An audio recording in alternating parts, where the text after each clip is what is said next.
A New York Knicks insider has dropped a bombshell trade report regarding one of the NBA stars who is expected to be on the move soon, with the Knicks having a lot of interest, and this coming at a time where Knicks fans have begun to turn on one of their star players who they have interest in trading. However, with the health of Mitchell Robinson as well, when we add everything together, things do get really murky here. And Knicks fans are split on the side of do this trade, don't do this trade. But we know one thing for sure, the Knicks at the very least do have interest. And we know Leon Rose and co are not afraid to switch things up very quickly if they don't like the trend that the Knicks are moving in. And we're going to go over all this, guys. But real quick, if you're part of that 56% that's not subscribed to Knicks Digest, make sure to subscribe so you don't miss a single New York Knicks update. We got videos coming out every day on the Knicks, many times, multiple videos a day. But let's jump right into it. There's a lot to go over on the team right now because, man, there is so much surrounding the Knicks right now. Obviously, they've been struggling and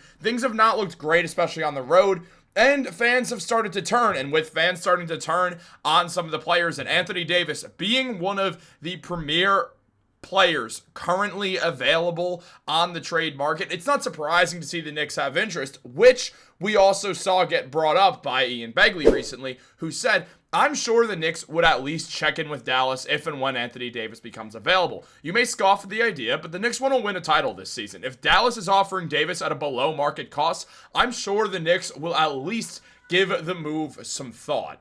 Now, on top of that, Davis has been not on the court a ton this season because of a calf injury. He's averaging, when he's there, 21 points per game, 10 rebounds, 2.2 assists, 1.2 blocks, and 1.6 steals per game on the Knicks. With Mitchell Robinson, Davis would split his time at power forward and center, which is usually what he likes to do the most. Only shooting 27% from three, it would hurt the Knicks shooting a whole lot because this trade would likely involve Karl-Anthony Towns. There's really no other way to see this deal happen. And Knicks fans have been upset with Cat, especially with the way he's played on the road. The man is hitting 33.5 minutes per night, putting up 21.7 points and 12.5 rebounds. Numbers that look good, but here's where things get worse. He's only shooting 32% from three this season and only 43% from the field. Cat is also a terrible defender, and because of that, there has been a lot of discussion surrounding the future of Karl-Anthony Towns on this team.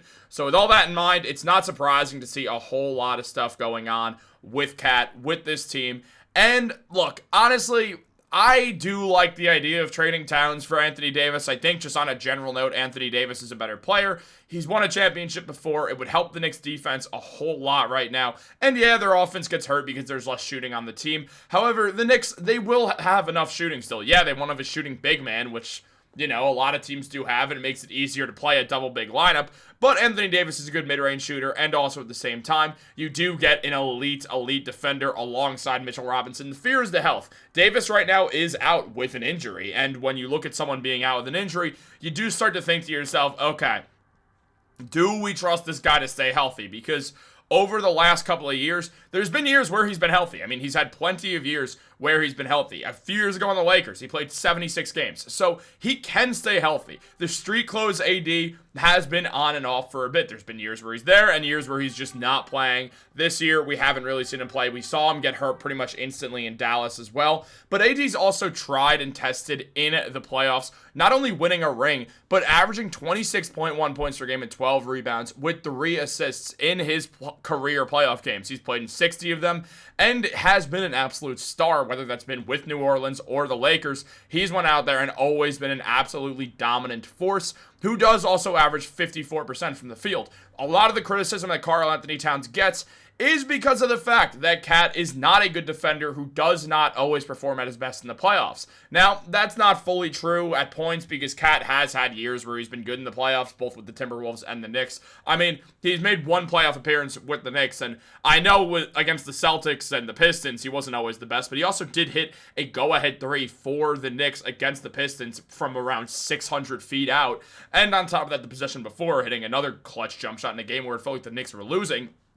So with that in mind, obviously we have seen Towns perform in the playoffs, as well as averaging 25 and 12 against the Indiana Pacers and having a 20-point fourth quarter that saved the Knicks from going down 0-3 in the conference finals. So really, guys, when we look at everything going on, it does make some sense why Knicks fans would want to see this trade happen, but it also makes sense why some fans won't want to see this happen, because Davis has been less than trustworthy with injuries. Now, there was a mock trade that came out recently. I did a video on it that you guys just absolutely loved in the comments. It was all really nice. I'm just kidding. It was obviously a ton of hate, because that's what happens a lot of times when you go over trade stuff. It'll probably happen in this video, but in regards to the mock trade that was mentioned by Bleacher Report, the Mavericks would get Karl-Anthony Towns, Gershon Yabusele, Tyler Kolek, Pacome Dadier, Ariel Hukporti, and a $4 million trade exception by shipping Dwight Powell off to the Nets in this deal to eat some money, while also at the same time the Knicks throw the Nets a second-round pick, and the Knicks receive AD, Jaden Hardy, Brandon Williams, Dante Exum, who's out for the year, so that makes things a little bit interesting, the rights to Vanja Marinkovic, the 60th overall pick in 2019, and also some trade exceptions as well. This obviously is a massive trade, and I said it before and I'll say it again on it. I would do this trade. I do think it does make sense for the Knicks. I know it's a risk with Anthony Davis, but why do we forget that Karl-Anthony Towns has his own risks just in this specific situation? I get it. I do understand. Anthony Davis is hurt a lot. He's turning 33 soon. He's not young anymore. He's had a lot of injuries, specifically to his legs. And right now, he's dealing with a calf injury, which is worrisome when you think about the Achilles. It's a risky move, no doubt about it. But it also raises the Knicks' ceiling. It lowers their floor, but it raises their ceiling, which is very interesting. They would need AD to be healthy for them to win the finals. They frankly need Cat to be healthy and good to win the finals. So at the same time right now, everything we're looking at with the Knicks, they've made a million risks already. The team has taken risks like no tomorrow. They shed a lot of money and then paid Jalen Brunson an absurd amount of money that people were absolutely saying was a terrible idea back a couple of years ago. And what happened? Now Jalen Brunson's, a top 5 player in Knicks history already? It's the greatest signing the Knicks have ever made in their entire history. So we look at that. We understand, okay, with everything in mind right now, are we going to take this Anthony Davis risk? That's basically been everything the Knicks have done thus far, is try to mitigate risk, decide what is a good move, what is going to work, what is going to make sense here, and what's not. Now, AD, again, I am worried about the games played thing. He has had years where he's appeared in a lot of games. I mean, the man went out and played 76 games for the Lakers in the 2023-24 season. Also, last year, between the Lakers and the Mavericks, the man played 42 games, including getting injured on Dallas instantly. This year, he's only appeared in 5 games because he's dealing with a calf injury. With all of this, thinking about everything surrounding AD, yeah, it's a risk. You're either going to get a guy who's healthy and performs and will help you go really far, being one of the best defenders on the planet, and also the pairing with him and Mitchell Robinson when they're on the court would be awesome. The problem is AD's dealt with a lot of injuries, and Mitchell Robinson is always dealing with injuries, so the Knicks would then be absolutely screwed from a big man perspective. They'd have to sign someone on the open market, and very quickly that person could become their only big man alongside Trey Jemison, and that's when you start to get nervous. So it does make sense to sort of kind of decide what you want to do here, and I get why people are saying no to this deal.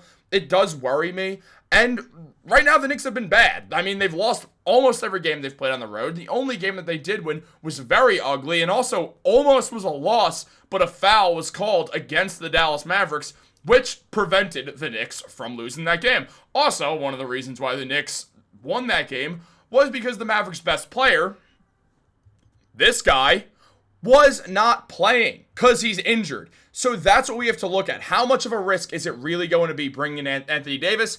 It's a massive risk. There's no way around it. It is one of the biggest risks the Knicks will take with this team. And if it fails, they won't win a championship. And if it fails, it's likely because AD got hurt. Now, on the other side of things, Cat has been healthy with the Knicks. He's played through injuries. And yeah, he struggled. But do we think he's going to get it together and play like the Karl-Anthony Towns the Knicks need?